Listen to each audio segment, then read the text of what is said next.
Hi friends, Mahanadhi serial next episode ரிவ்யூவில் என்ன நடக்குதுன்னு பார்க்கலாம் வாங்க. இப்போது நம்ம காவேரி தூங்கிக்கிட்டு இருக்காங்க. அப்போ நம்ம விஜய் இருந்துட்டு காவேரியை எழுப்பி, இங்கே பாரு காவேரி, நம்ம 2 பேரும் நாளைக்கு வெண்ணிலாவை பார்க்கறதுக்காக ஹாஸ்பிட்டல் போயிட்டு வருவோம். போயிட்டு அங்கே வெண்ணிலா எப்படி இருக்கான்னு பார்த்துட்டு நம்ம அப்படியே வெளியே போயிட்டு மகாபலிபுரம் போய் ஜாலியாக சுற்றி பார்த்துட்டு வரலாமா அப்படின்னு சொல்லி கேட்குறாங்க. இங்கே நம்ம காவேரி இருந்துட்டு வேண்டாம், அதெல்லாம் எதுக்கு, நீங்கள் வெண்ணிலா கிட்டவே போங்க, அவங்க தானே உங்களுக்கு முக்கியம், அவங்க தானே உங்களுக்கு உயிர் அப்படின்னு சொல்லி சொல்கிறாங்க. என்ன காவேரி பைத்தியம் மாதிரி பேசிக்கிட்டு இருக்க நீ? நான் உன்னை எவ்வளோ நல்ல பொண்ணுன்னு நினச்சேன் தெரியுமா? நீ உன்னை வேறு மாதிரி நினச்சேன், நீ என்ன இப்படி யோசிச்சு வச்சுட்டு இருக்க, என்னாச்சு உனக்கு அப்படின்னு சொல்லி கேட்குறாங்க. அதெல்லாம் ஒன்றும் இல்லைங்க, நான் எங்கேயும் வரல அப்படின்னு சொல்லி சொல்கிறாங்க. இங்கே பாரு காவேரி, நீ நாளைக்கு வர, உனக்கு ஒரு சர்ப்ரைஸ் காத்துக்கிட்டு இருக்கு அப்படின்னு சொல்லி சொல்கிறாங்க. இல்லைங்க, நான் எங்கேயுமே வரல அப்படின்னு சொல்லிட்டு நம்ம காவேரி முகத்தை திருப்பிக்கிட்டு படுத்து தூங்கிடுறாங்க. இங்கே விஜய் வந்து என்னவா இருக்கும் இவளுக்கு, ஒருவேளை நம்ம வெண்ணிலா கூடவே இருக்கிறதுனால இவ இந்த மாதிரி பண்ணுறாளோ, என்ன பண்ணுறது, வெண்ணிலாவுக்குமே யாரும் இல்லை, என்னால் தான் அவளுக்கு அந்த ஒரு நிலமை, அவளை சரி செஞ்சுட்டு அதுக்கப்புறம் நம்ம காவேரி கூட தான் சேர்ந்து வாழ போகிறோம். ஆனால் காவேரி என்னத்துக்கு இப்படி நினச்சிக்கிட்டு இருக்கானே எனக்கு ஒன்றுமே புரியலை அப்படின்னு சொல்லிட்டு நம்ம விஜய் வந்து ஒரு குழப்பத்தோடவே தூங்கிடுறாங்க. மறுநாள் காலையில் ஒரு 4 மணிக்கு எல்லாமே டாக்டர் வந்து நம்ம விஜய்க்கு கால் பண்ணுறாங்க. வெண்ணிலா வந்து விஜய்ன்னு சொல்லி கூப்பிட்டுக்கிட்டே இருக்காங்க. அவங்களும் ஒரு மாதிரி டயர்டாகவே இருக்காங்க. உங்களை பார்த்தா தான் உங்களுக்கு கொஞ்சம் நல்லாயிருக்கும், நீங்கள் வாங்க, இன்னும் பெரிய டாக்டர்லாம் பார்த்து கொஞ்சம் கன்சல்ட் பண்ண வேண்டியது இருக்குது, அவங்கக்கிட்டேயும் பேசிவிட்டு அதுக்கப்புறம் வெண்ணிலாவுக்கு அடுத்து என்ன ட்ரீட்மெண்ட் பண்ணணும் அப்படின்றத நம்ம பேசிக்கலாம் அப்படின்னு சொல்லி கூப்பிடுறாங்க. சரிங்க டாக்டர், நான் வந்துடுறேன் அப்படின்னு சொல்லிட்டு நம்ம விஜய் எழுந்திரிச்சு குளிச்சுட்டு போகும்போது லாயர் வராங்க. அவங்க லாயர்கிட்ட நம்ம விஜய் இருந்துட்டு என்னென்னவோ பேசிக்கிட்டு இருக்காங்க. அங்கேருந்து ராகினி வந்து ஒட்டு இருக்கிறாங்க.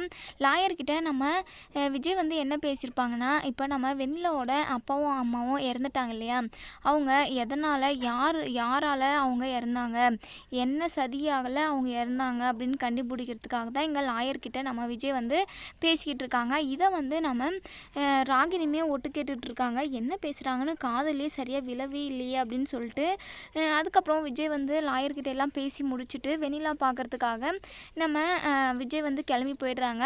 நம்ம காவேரியுமே கூட்டிகிட்டு தான் போயிருப்பாங்க. ஆனால் நம்ம காவேரி வந்து நல்லா தூங்கிட்டு இருந்தாங்க. அதே சமயம் நைட்டு நான் எங்கேயுமே வரல அப்படின்ற மாதிரி சொல்லியிருப்பாங்க. அதனால தான் நம்ம விஜய் வந்து தனியாகவே வெண்ணிலாவை பார்க்குறதுக்காக கிளம்பிடுவாங்க.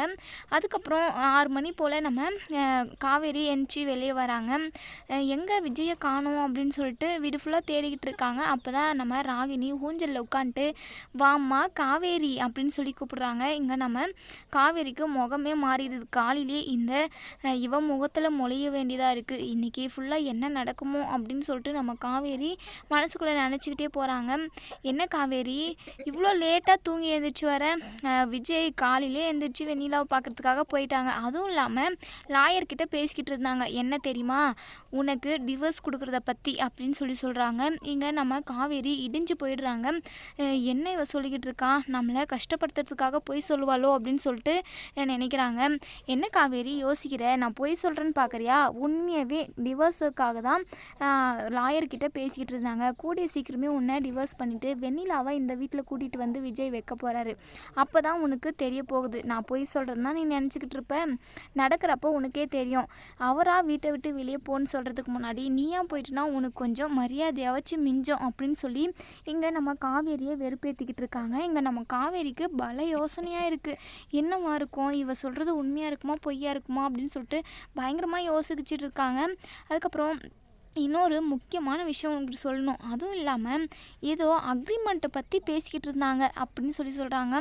இதை கேட்டதுமே நம்ம காவேரிக்கு இடியே விழுத மாதிரி இருக்குது. என்ன அக்ரிமெண்ட்டா அப்படின்னு சொல்லிட்டு ரொம்பவே வியப்பாக பார்த்துக்கிட்டு இருக்காங்க. இங்கே நம்ம ராகினி மனசுக்குள்ளேயே நினைக்கிறாங்க, என்ன இவன் அக்ரிமெண்ட்டை பற்றி பேசினாவே ஏதாச்சும் ஒரு மாதிரி முகமே மாறிடுது, என்னவா இருக்கும், இதில் ஏதோ ஒரு உள்குத்து இருக்குது, இதை கண்டுபிடிச்சே ஆகணும், கூடிய சீக்கிரம் கண்டுபிடிக்கிறேன் அப்படின்னு சொல்லிட்டு நம்ம ராகினி வந்து காவேரி கிட்ட போட்டு வாங்குறாங்க. ஆனால் காவேரி எதுவுமே வாயை திறக்கிறதுல ரொம்பவே இடிஞ்சு போயிட்டு ரொம்பவே சைலண்ட்டாக இருக்காங்க. என்ன காவேரி பேச்சே இல்லை, பேச்சு வரமாட்டேங்குதா, வராது, ஏன்னா வாழ்க்கையே போகுது, உனக்கு எப்படி பேச்சு வரும் அப்படின்னு சொல்லி இங்கே ராகினி அவங்க பாட்டுக்கு பேசிக்கிட்டு இருக்காங்க. இப்போ ராகினியால் தான் நம்ம காவேரி வந்து விஜயை தப்பாக புரிஞ்சுக்கிட்டு இருக்காங்க. நம்ம விஜய் வந்து ராகினியை பல்லார் 4 அறை விட்டு இந்த வீட்டை விட்டே துரத்துனா நல்லாயிருக்கும் அப்படின்னு நினைக்கிறவங்க இந்த வீடியோவுக்கு லைக் பண்ணி தெரியுங்க. இங்கே நம்ம காவேரி ரொம்பவே குழம்பி போயிருக்காங்க. இன்னொரு சைடு நம்ம சாரதா வந்து நம்ம யமுனாவை நினச்சி ரொம்பவே ஃபீல் பண்ணிக்கிட்டு இருக்காங்க.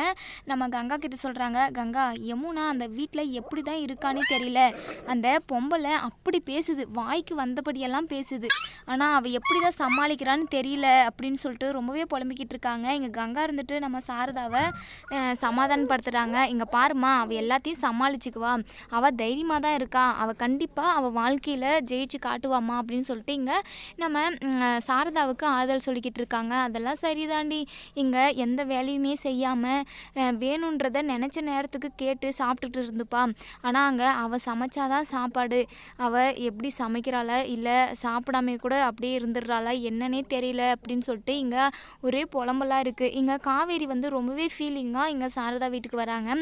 நம்ம காவேரி முகமே சரியாக இருக்கிறதில்ல. நம்ம கங்கா, என்ன காவேரி முகமே சரியாக இல்லை, என்னாச்சு உனக்கு, எதையோ நினச்சி வருத்தப்பட்டுட்டு இருக்க மாதிரி இருக்குது அப்படின்னு சொல்லி கேட்குறாங்க. ஒன்றும் இல்லைக்கா, சும்மா தான் உன்னை பார்க்கலான்னு வந்தேன் அப்படின்னு சொல்லிட்டு சொல்கிறாங்க. சரி காவேரி, நீ சாப்பிட்டியே இல்லையா அப்படின்னு சொல்லிட்டு கேட்குறாங்க. இல்லைக்கா, இப்போ தான் எழுந்திரிச்சு வந்தேன் அப்படின்னு சொல்லிட்டு சொல்கிறாங்க. சரி இரு, நான் உனக்கு டீ போட்டு எடுத்துகிட்டு வரேன் அப்படின்னு சொல்லிட்டு டீ போட்டு கொண்டு வந்து கொடுக்குறாங்க. நம்ம காவேரியுமே அதை வாங்கி பக்கமாக வச்சுட்டு சைலண்ட்டாகவே எதையோ யோசிச்சுட்டே இருக்கிற மாதிரி இருக்காங்க.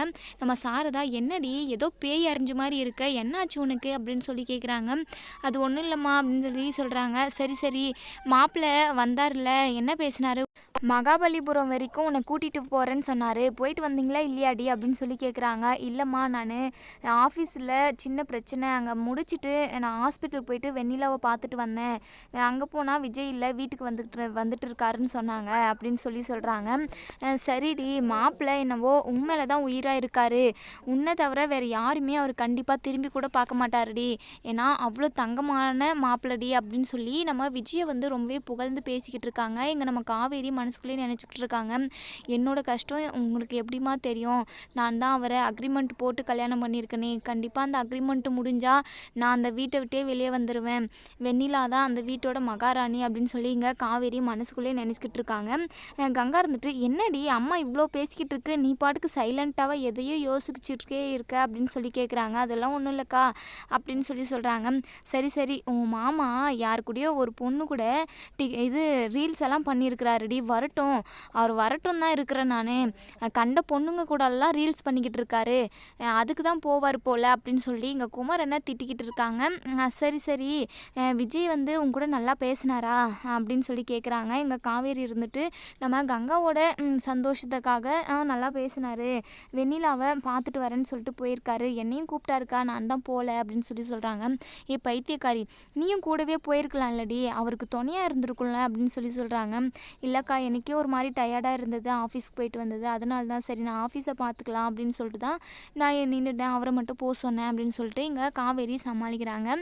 அதுக்கப்புறம் சரிக்கா நான் வரேன் அப்படின்னு சொல்லிட்டு திரும்ப வீட்டுக்கு போயிட்டு ரூமில் ரொம்பவே பயங்கரமாக அழுகுறாங்க.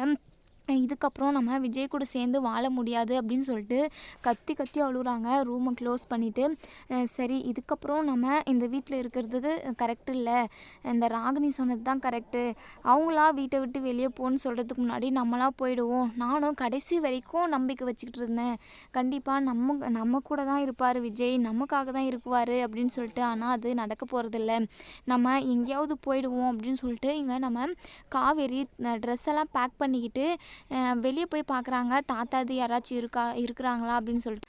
வெளியே யாருமே இருக்கிறதில்ல, அதனால் பேக்கை தூக்கிக்கிட்டு போகிறாங்க. அப்போ தான் நம்ம ராகினி உள்ளேருந்து வராங்க.